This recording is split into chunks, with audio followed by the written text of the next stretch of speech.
లో చాలా ఇష్టపడ్డాము, ఈ క్యారెక్టర్ కి ఎలా ఉండబోతోంది?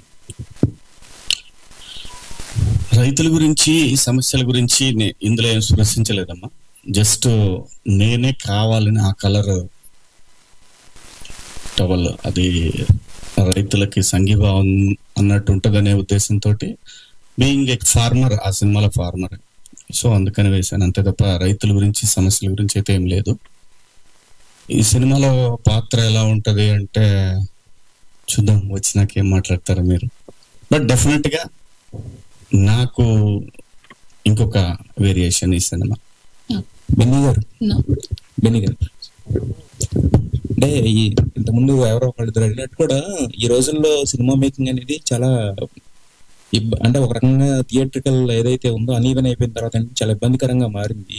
ఇప్పుడు ఏంటంటే కథ మీద నమ్మకం, వీటన్నిటితో పాటు ఒక స్మార్ట్ థింకింగ్, అంటే మనం ఎలా అయితే ఒక సేఫ్ అవ్వచ్చు అనేది పెట్టుకుని చేస్తున్నారు ఎవరైనా కూడా.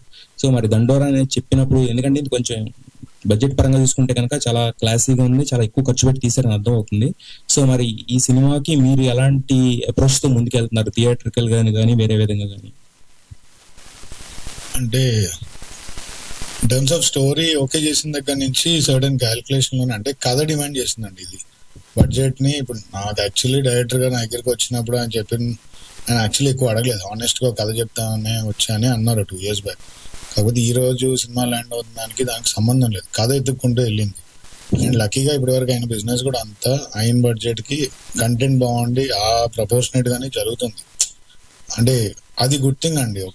అంటే కంటెంట్ బాగుంది అన్న ఆస్పెక్ట్ పైనే బిజినెస్ చేస్తున్నారు, నెంబర్స్ కూడా అలానే క్రాక్ అవుతున్నాయి.